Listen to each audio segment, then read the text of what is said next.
Without any further delay, I am delighted to welcome up onto the stage Symphony CEO Brad Levy. Brad.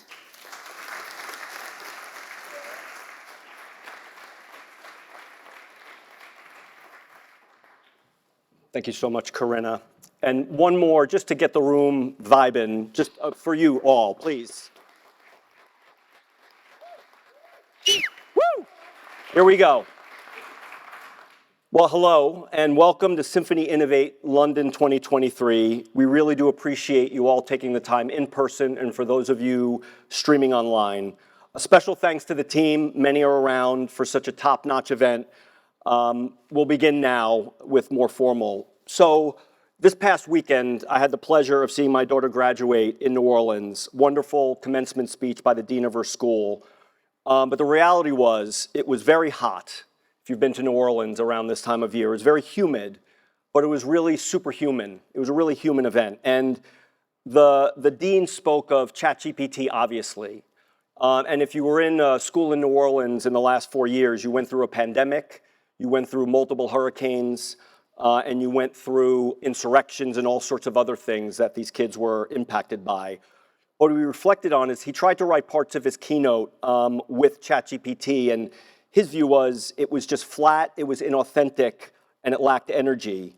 And really the reality was, and what I took away from writing the words and stating the facts is not the game, and it doesn't drive the moments that we remember and actually need. We are not a science experiment. We're an actual social experiment at the least and maybe the most. And we gather like this to create and inspire. And tech can only take us so far, let's hope.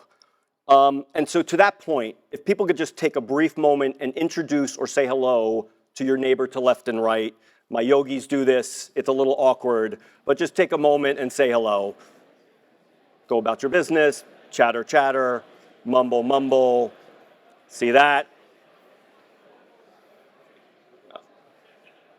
Okay. And if I don't stay on time, I'm in trouble. So that's that. So thank you so much. There is really a lot of data swirling these days. It really is competing for your time and attention and ultimately your wallet. Thank you for hitting pause on the rest of the world, saying hello to your neighbor, and really allowing our symphony swirl to occur with you for the next few hours. My keynote today reflects on the opportunities of a faster tomorrow, keyword opportunities, to know more, to do more, and to work together more, to achieve our institutions and our own individual chosen outcomes. It is certainly, without a doubt, a higher velocity tomorrow. Our goals at Symphony are quite simple: to reduce stress on the system, to reduce stress for people, and ultimately allow more balance and innovation for all. Today, you'll hear a lot from our clients and partners, leveraging the Symphony platform to drive innovation. And it seems as important as ever to gather and align on issues. Finance always, and now tech, impacts all businesses in the world, and it underpins all global economies. FinTech is a main event, no doubt, and AI is the current arena. So welcome. Global organizations today are focused on becoming more scalable and more sustainable. Certainly we think about that as a software company, over time and through cycles. Now looking at ESG, looking at this through an ESG lens is a big cycle game. Understanding environmental impact is certainly a long cycle game. What can we do, when to act, and how do we measure? The social impact is a shorter game, correlated to environment for sure. Working across 20 years of generations versus millennia. And governance, how do we manage during these cycles so that it doesn't get away from us, whatever it is, and we take advantage? Through this duality of a long and short-term framework, we all can find ways to not just survive, but to thrive in a faster and more thrilling tomorrow.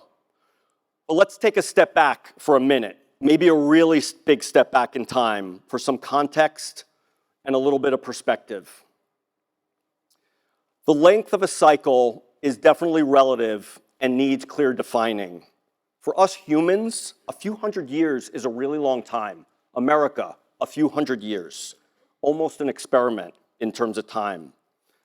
Thinking about things in 4 big cycles in our position as humans on the planet, you had this age of fire, a couple of million years. Heat was created and portable, and we were able to eat more and even create more humans, ultimately. We then settled through the agricultural revolution of about 15,000 years ago. We were able to be more settled and even perform war more effectively.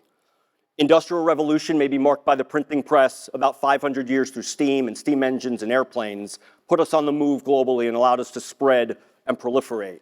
And then the information age, about 50 years, where we connect more. But zooming in on the last century and the milestones there with a focus on the modern financial system, post-depression, the 1930s, regulations happened to basically not make the mistakes of the past again. Followed by the 70s and the Commodities Exchange Act, ECNs and ATSs in the 90s. Ultimately, we're all familiar with Dodd-Frank and MiFID in the 2010s. The modern system of leverage really was created in the LBO timeframe of the 1970s and then derivatives in the 90s. More interestingly, though, the intersection with technology in the 90s as well. PCs, the internet, and software. Financial engineering really took off in the 90s with those tools. But we're in this new age now, an age of information.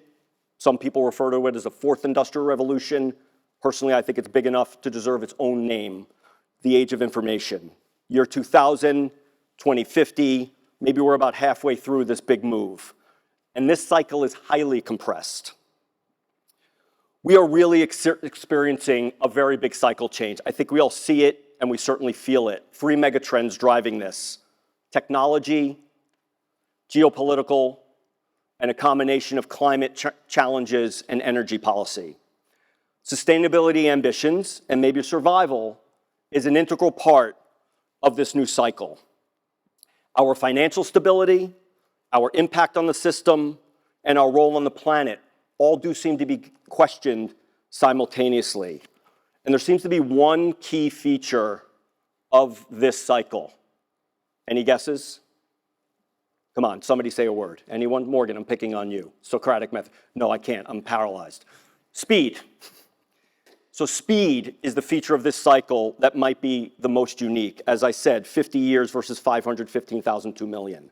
But not only the speed, but the number of events happening in parallel, seeming to cascade, collide, and ultimately connect in good and bad ways. Today's financial system feels quite unsteady. And this is in parallel with geopolitical challenges, tensions, and politics overall. Archegos, I'm not even sure we remember Archegos at this point, not yet 2 years ago. That collapsed sent shockwaves through the system and actually did hit Credit Suisse pretty squarely. Silicon Valley Bank, a frictionless bank run by mobile swiping of deposits away, and really catalyzed the US banking crisis in the regional banking world that is still unfolding. Credit Suisse, acquired by a peer in days. First Republic, the 2nd largest bank failure in US history, going into JP Morgan over a weekend.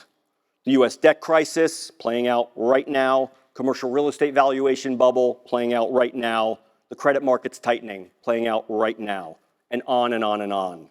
So there is no shortage of events happening. It's clear that things are happening more rapidly and they're colliding. The reality of this cycle is that more speed means more risks, no way around it. And understanding these risks becomes more important to both sustaining and innovating. So let's acknowledge there is a risk of speed. When you move fast or the environment around you accelerates, things break, fact. And that's where that speed turns into risk.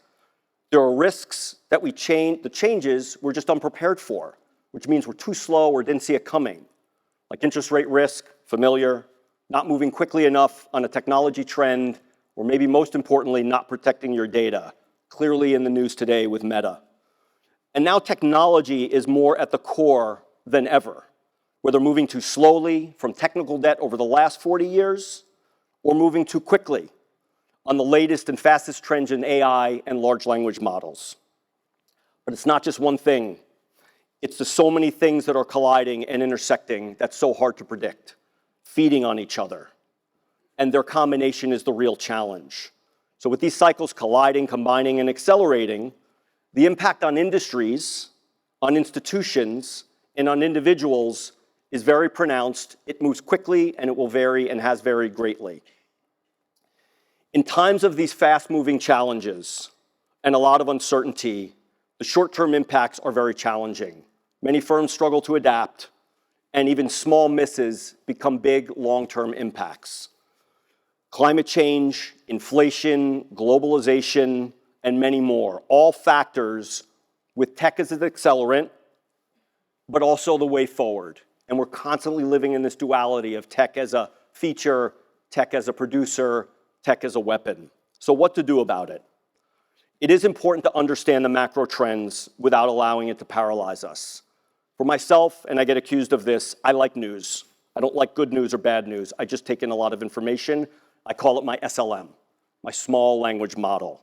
I take it in, it's recursive, and then ultimately I generate some new view on something. I think it's up to all of us to move from a fairly passive at times role into a much more active one, whether it's our family, our friends, or our businesses, turning the challenges and stresses into opportunities and solutions. We believe that firms and people that proactively manage and leverage their data will thrive through the fog, a previous Keynote theme, and all will move to green or have a shot. Preferring communication tools ultimately connected to the people and firms that you actually do business or want to do business with, and connecting to those people with purpose in a very private way and in a very compliant way. Through this cycle, there is no one solution, but a series of platforms, tools that will modernize the markets. Symphony's role in this cycle is to protect, to connect, and to accelerate, allowing the human to keep up and engage with the largest financial services community. We're a highly resilient and encrypted network protecting individuals' workflows and their data, a real-time system moving away from the batch that creates an awful lot of risk and slows us down.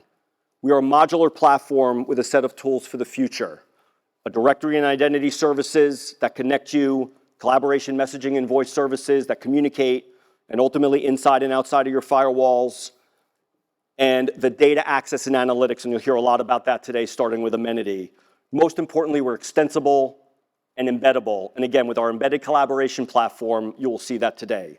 Over the past 12 months, many initiatives have been accelerating for us at Symphony and the market. A few examples: front office voice, moving through into recording and archiving, but also into not just compliance, but business intelligence, compliant messaging with the massive fines, but more mobility and access and call recording ultimately in that mobile environment. Research distribution, data and analytics, and even ESG products that we have based on those capabilities, again, powered by Amenity. Prime brokerage and clearing services and asset servicing, security services and custody, rounded out by our push into the operations world around settlement exception management, client onboarding, and corporate actions. So all of this will be on display as we take you through the day. And we really will illustrate what we see of the opportunities of a faster tomorrow. Now, before I turn the day over to the team, I wanted to say we are truly committed to the highest standards of corporate sustainability. To that end, we've recently signed on to the UN Global Compact with 10 hard principle commitments. We've created an ESG framework for ourselves, approved by our board and led by our leadership team. And we benchmarked ourselves on a platform called EcoVadis, where we scored a good, and we're looking to close those gaps and go from good to great to exceptional. So hopefully your main takeaway today will be, it is a relevant platform today, but even more critical in a faster tomorrow. I want to thank you all again for attending today. It means a lot to us, and it means a lot to me personally. Not as hot as New Orleans, not as humid, but hopefully just as human in this room. And I'm really appreciative of everybody that takes time out of their life to hear us pitch, but more importantly, hear our clients and our partners put it forward.